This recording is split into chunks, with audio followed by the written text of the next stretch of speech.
पाकिस्तान की बिगड़ते हुए हालात के पेश नज़र बहुत से लोग पाकिस्तान से बाहर जाना चाहते हैं। सब लोग ये सोचते हैं कि कोई ऐसा मुल्क ढूंढा जाए जहां हम मुस्तकिल रह सकें, जहां से कभी निकाले ना जाए। उनमें सरे फहरिस्त ऑस्ट्रेलिया और कनाडा के नाम आते हैं, क्योंकि ये वो ममालिक हैं जो परमानेंट रेजिडेंस देते हैं। बहुत से लोगों ने परमानेंट रेजिडेंस अप्लाई भी की होती है। कुछ साल लगते हैं उनकी एप्लीकेशंस को अप्रूव होने में, लेकिन जब वो वक्त आता है कि उनकी एप्लीकेशंस अप्रूव हो जाती हैं, उनके वीज़ाज लग कर आ जाते हैं, फिर मसला बनता है प्रूफ ऑफ फंड्स अरेंज करने का। उस वक्त जब उन्होंने एप्लीकेशन लॉन्च की होती है से वो वक्त जब एप्लीकेशन फाइनली अप्रूव होती है और वीज़ा लग कर आता है, में कई साल बीत जाते हैं और आपकी लाइफ सिचुएशन भी चेंज हो चुकी होती है। मिसाल के तौर पे अगर मैं अपनी बात करूं तो जब मैंने अपने कनाडा में परमानेंट रेजिडेंस की एप्लीकेशन लॉन्च की थी तो मेरी शादी भी नहीं हुई थी, और जब हमारे वीज़ाज लग कर आए तो हमारी 2 बेटियां भी हो चुकी थीं। इतने लंबे दौरानिए तक प्रूफ ऑफ फंड्स को मेंटेन करके रखना बहुत लोगों के लिए बहुत बड़ा मसला होता है, क्योंकि ये कई मिलियंस की बात होती है। जैसे 4 बंदों की फैमिली ने अगर कनाडा आना हो, तो जब हम आ रहे थे उस वक्त तकरीबन $25,000 चाहिए होते थे। उसको आप 2 से रफली मल्टीप्लाई कर लें, 5 million Pakistani rupees. Back in 2017 जब मैंने अपनी एप्लीकेशन लॉन्च की थी, उस वक्त मैं अकेला था, मेरी शादी भी नहीं हुई थी। उस वक्त का प्रूफ ऑफ फंड्स मुझे सिर्फ एक बंदे के लिहाज से चाहिए था, लेकिन बाय द टाइम मेरी एप्लीकेशन अप्रूव हुई तो मुझे 4 बंदों का प्रूफ ऑफ फंड्स अरेंज करना था। ऐसी ही कहानी नौशीन की है, जिसकी पीआर के इंतजार में 3 साल गुजर गए। नौशीन, उसका शोहर और उनकी एक बेटी है, जिन्होंने रावलपिंडी से अपनी पीआर की एप्लीकेशन लॉन्च की थी कनाडा के लिए। अब उनकी पीआर के लिए वीज़ा तो स्टैंप कर आ गए हैं, लेकिन उनके पास कनाडा आने के लिए जो पैसे उस वक्त थे जब उनकी नई नई शादी हुई थी, एक तो उससे पैसे बढ़ भी काफ़ी गए हैं ओवर द ईयर्स। अब उनको ना सिर्फ 2 बल्कि 3 बंदों का अरेंज करना है, और ये उस पैसे से अलावा है जो उनको एयर टिकट्स करवा कर यहाँ आना है, और मजीद पैसे जो उनके मेडिकल में और वीज़ा स्टैंपिंग में और इन चीज़ों में खर्च हुए। नौशीन कहती है कि एक तो ये मसला है कि हमारे पास पैसे कम है, दूसरा ये कि मैं अपने शोहर से भी कुछ नाराज़ हूँ। 2 मसले नौशीन ने बताए। मैं आपको पहले नौशीन का मसला बताता हूँ, उसके बाद मैं अपनी राय का इजहार करूँगा। उसके बाद मैं आपसे भी इनपुट चाहता हूं कि आप मेरी बात से मुत्तफिक हैं या नहीं। नीचे कमेंट्स में ज़रूर लिखिएगा। लेकिन सबसे पहले इस वीडियो को एक थम्स अप दे दें, और चैनल को अगर आपने अभी तक सब्सक्राइब नहीं किया हुआ तो प्लीज़ सब्सक्राइब कर लें। नौशीन कहती है कि मैं जब रियाज की दुल्हन बनी, मतलब जब मेरी शादी हुई, तो मेरे माँ बाप ने मुझे 30 तोले सोना दिया था,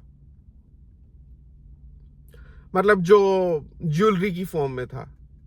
कहती है आज तक रियाज ने उसकी ज़कात नहीं दी। एक तो मेरे माँ बाप ने इतना बड़ा एहसान किया कि इतना ज़्यादा मुझे सोना दिया, लेकिन मेरे शोहर को इतनी तौफीक भी नहीं हुई 3 साल से कि एक बार उसकी ज़कात ही दे देता। मैंने कहा रियाज की इनकम कितनी है? कहती है रियाज महीने का 1 लाख रुपया कमाते हैं। मैंने कहा कि आप रियाज की फैमिली के साथ रह रही हैं या अलग आप लोग रह रहे हैं? कहती है नहीं, मैंने बहुत इसरार किया तो उसने मुझे अलग किराए पर रखा हुआ है। मतलब कि एक 5 मरले का घर है जिसमें ये मियाँ बीवी और बेटी इनकी रावलपिंडी में रहते हैं। मैंने कहा उस घर का किराया कितना है? कहती है उस घर का किराया है 27,000 rupees plus utility bills and all. तो मैंने कहा कि आपके ख्याल में आपके 30 तोले सोने की ज़कात रियाज दे सकता है अपने 1 लाख रुपए में, जबकि उसने इसमें से तकरीबन 30,000 रुपये तो खाली रेंट ही देना होता है, और वो भी आपके इसरार की वजह से। तो कहती है कि हाँ तो करनी चाहिए ना, और मेहनत करे, मुझे क्या पता, मैं तो गोल्ड लेके आई हूं तो मैं खुद तो इसकी ज़कात नहीं दे सकती। मैंने कहा आप क्यों नहीं दे सकती? कहती है कि मैं जॉब नहीं करती, मेरे पास ये गोल्ड ही है, अब मैं क्या इसको तुड़वा तुड़वा कर, इसको मैं बुरवा कर मैं इसकी ज़कात दूं? तो मैंने कहा कि नौशीन माइंड मत कीजिएगा, मैं आपको बड़ी सिंसियर और जेन्युइन बात कहूँगा, सारी सिचुएशन को समझते हुए। हो सकता है कुछ और भी इसमें वेरिएबल्स हों, लेकिन जितनी बात मुझे समझ आई है, आपका शोहर 1 लाख रुपया कमाता है, जिसमें से 30,000 खाली उसने आपको सेपरेट करके रखने के लिए स्पेंड करता है पर मंथ। बाकी 70,000 में पाकिस्तान में जो महंगाई हो गई है उसमें बस आप ब्रेक इवन ही होते होंगे। 30 तोले सोने की ज़कात अगर आप समझे तो ये लाखों में बनती है। आप समझती हैं कि आपका शोहर हर साल 2.5 लाख रुपया खाली आपकी इस ज़कात की मद में निकाल सकता है। आपको पता है कि 24 कैरेट सोना 1 तोला पाकिस्तान में इस वक्त 3.5 लाख रुपए से ऊपर का हुआ है। कहती है मेरी ज्वेलरी तो 22 कैरेट की है। मैंने कहा कि माशाल्लाह, अल्लाह आपको नसीब करे, लेकिन आपको ये समझना चाहिए कि अगर आप इतना सोना लेकर आई हैं, ज़कात तो आपको देनी है, अगर आप नहीं देती तो यही माल क़यामत के रोज़ आपके लिए वबाले जान बन जाएगा। लेकिन अगर आप ज़कात देने की इस्तिताअत इस तरह से नहीं रखती कि आप खुद नौकरी नहीं करती, तो yes, then sell it out, उतना बेचें जितना बेचकर आपके पास वो रकम आए जिससे आप बाकी सोने की ज़कात दे सकें। ऐसा सोना आपने क्या ही करना है जिसकी आप ज़कात भी नहीं दे सकती। ठीक है, मैं समझता हूँ अगर शोहर ये इस्तिताअत रखता हो, अगर उसकी मर्जी है, आपसे इतना प्यार करता है, तो वो आपको ये आपकी हेल्प आउट इसमें कर सकता है। लेकिन आप की मिल्कियत है, आपका गोल्ड आप अपने साथ लेकर आई हैं, अपने शोहर के गले में मुसीबत का फंदा तो मत डालें ना। पेरेंट्स ने, अगर आप कह रही हैं कि ये एहसान है, तो इसलिए एहसान किया होगा कि हो सकता है कि मुश्किल वक्त में काम आए। लेकिन अगर आपके शोहर ने इतनी मेहनत की है कि वो मुश्किल वक्त नहीं आया कि आपको वो गोल्ड बेचना पड़े, you still have that, but at least take the responsibility of paying off its ज़कात योरसेल्फ। नाजरीन, आप इस बात से मुत्तफिक हैं या नहीं कि अगर उसके शोहर की 1 लाख तनख्वाह है, तो क्या ऐसा शोहर बीवी के 30 तोले सोने की ज़कात दे सकता है, या उसको उसके लिए रिस्पॉन्सिबल ठहराना बीवी का जायज़ है? नीचे कमेंट्स में ज़रूर लिखिएगा। दूसरी बात, नौशीन कहती है कि अब हमारे पास प्रूफ ऑफ फंड्स नहीं रहे कि हम कनाडा आ सकें। मैंने कहा कि कितने आपके पास कैश? कहती है हमारे पास कैश सिर्फ 5 लाख रुपए हैं। तो मैंने कहा कि यही 30 तोले सोना, you know, when you get married, it's a contract, you share life, you share everything. मैं मानता हूँ इस बात को कि man is the financial provider, man is suppose to bring bread to the table. लेकिन अगर हम बात करें कि अल्लाह ताला ने मर्द की जिम्मेदारी बनाई है कि वो फाइनेंशियल प्रोवाइडर हो और बीवी का फाइनेंशियल प्रोवाइडर होने की कोई रिस्पॉन्सिबिलिटी नहीं है, तो अगर हम अल्लाह ताला के लिहाज से देखें तो फिर तो मैन को इतनी लेवरेज भी है कि वो 4 शादियां भी कर ले। इस्लामी लिहाज से उसको आपसे पूछने की भी जरूरत नहीं है, वो ये हक रखता है। लेकिन सिर्फ एक शादी करके बैठा हुआ है और वो अपनी जिम्मेदारियां अच्छे तरीके से निभा रहा है, उसके जिम्मे अल्लाह ताला ने आपका नान नफका, आपकी छत रखी हुई है, वो सारा कुछ आपको उसने प्रोवाइड किया हुआ है। उसके जिम्मे अल्लाह ने ये नहीं लगाया था कि वो कैनेडियन पीआर अप्लाई करेगा, हो जाएगी, उसके बाद वो प्रूफ ऑफ फंड्स सारे के सारे खुद कमा कर लगाएगा, या प्रूफ ऑफ फंड्स कमाना उसकी रिस्पॉन्सिबिलिटी है। यस, मैं समझता हूँ it's a very good thing अगर वो कर सकता है, अगर होता तो प्राइमरी रिस्पॉन्सिबिलिटी उसी की होनी चाहिए थी। लेकिन आप जो सिचुएशन मुझे बता रही है कि आपके पास टोटल 5 लाख रुपए हैं, तो 5 लाख रुपयों से तो कुछ नहीं होगा, वो 5 लाख रुपए आपके शोहर के हैं, तो वो 5 लाख रुपए तो नहीं काफ़ी होंगे। And then there is only a certain limit to which you can wait and stretch your wait time before coming to Canada, एक बार जब आपका वीज़ा लगकर आ जाता है। शादी को आपके 3 साल हो गए हैं, तब से अब तक ये प्रोडक्टिविटी रही है कि with the kind of life style you people are enjoying, आपके शोहर के पास सिर्फ 5 लाख रुपए जुड़े हैं। तो मैं नहीं समझता कि विद इन अ ईयर वो बाकी के 25 लाख या 30 लाख बना पाएगा। This is really the time कि आपका वो सोना जो आपके वालिदैन ने दिया था, वो आप अपने फैमिली के बेहतर फ्यूचर के लिए यूज कर सकती हैं। Now it's up to you कि आप क्या समझती हैं, बिकॉज समटाइम्स ये भी होता है कि लोग कई सालों तक यही पनप रहे होते हैं, यही जांच रहे होते हैं कि whether this is the right person to spend rest of the life with और नॉट। ये भी एक रियलिटी है। मुझे नहीं पता कि रियाज का आपके साथ इज़्दवाजी ताल्लुक कैसा है, but if he is not an abusive husband, if he is not a psycho person, if he is not a bad person at heart, temporary mood swings तो हर इंसान के ही होते हैं, इंसान होने की वजह से ही होते हैं। लेकिन अगर in the grand scheme of things आप सब चीज़ों को एनालाइज करते हुए देखती हैं कि he comes across as a good person who is making a genuine effort to sustain your marriage और हेल्दी रिलेशनशिप वो फोस्टर कर रहा है, तो ऐसी सिचुएशन में मैं नहीं समझता कि बीवी के पास कोई रीज़न है इस सोने को ना बेचकर प्रूफ ऑफ फंड्स अरेंज करने की। हो सकता है आप लोगों में से कुछ लोग कमेंट्स में मुझे लिखे, ये देखो ये लालची आदमी बीवी को बोल रहा है सोना बेचने के लिए, लालची आदमी की नजर बीवी के सोने पर है। पल में जज कर लेना आसान होता है, लेकिन जब आप सारे फैक्टर्स को मद्देनजर रखते हुए पूरी पिक्चर को एनालाइज करके देखते हैं, वैसे तो कोई ऐसा जरूरी नहीं है। ठीक है, इनकी कैनेडियन पीआर के लिए अगर वीजा स्टैंप होकर आ गया है, अगर पैसे नहीं है तो जाने देना, क्या जरूरत है। ठीक है, मियाँ के पास पैसे नहीं है, इनके अपने पास सिर्फ गोल्ड है, and if she is not willing to sell that out, ठीक है ना, बस जाने दें, फिर रहें पाकिस्तान में। मियाँ तो मैं समझता हूँ आपका ऑलरेडी अबव एवरेज परफॉर्मेंस है उस बंदे की।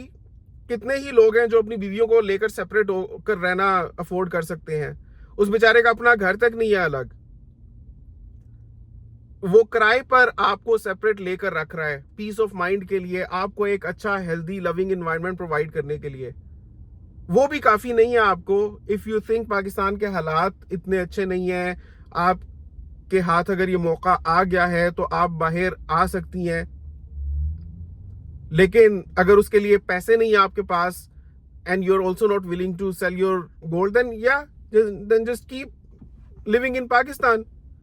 लेकिन अगर आपको चीज़ें भी अपनी मर्जी की चाहिए, आपको कनाडा भी आना है, आपको दुनिया देखने का भी शौक है, आपको लगता है कि बाहर द ग्रास इज ग्रीनर, जैसा कि नौशीन आपने खुद ही मुझसे बात करते हुए मुझे कहा था कि आपकी जर्नी से मैं बहुत इंस्पायर हुई हूँ, कैसे आप लोग कुछ भी नहीं जानते थे और आप लोगों ने बस अल्लाह के नाम पर एक सडन मूव ले ली और आज माशाल्लाह आप लोग अच्छे हालात में नज़र आ रहे हैं।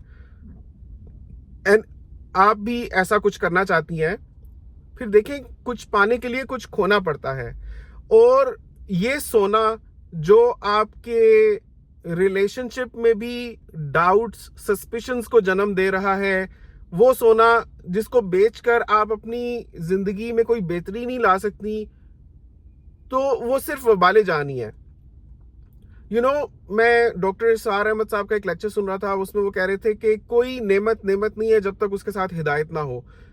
Even if somebody is beautiful, वो खूबसूरती उस लड़की को फिल्मों में कास्ट करवा देती है जिसमें वो फौज सीन करती है बिकॉज शी इज ब्यूटीफुल, तो वो खूबसूरती उसके काम नहीं आ रही। ठीक है, वो पैसा तो उससे बना रही है, लेकिन इन द लॉन्ग रन उसको आखिरत में उसका नुकसान हो रहा है। वही अगर वो खूबसूरत ना भी हो, लेकिन अगर उसमें हिदायत है और वो राह रास्त पर है, वो नेकोकार है, तो वो चीज़ उसके काम आने वाली है आखिरत में।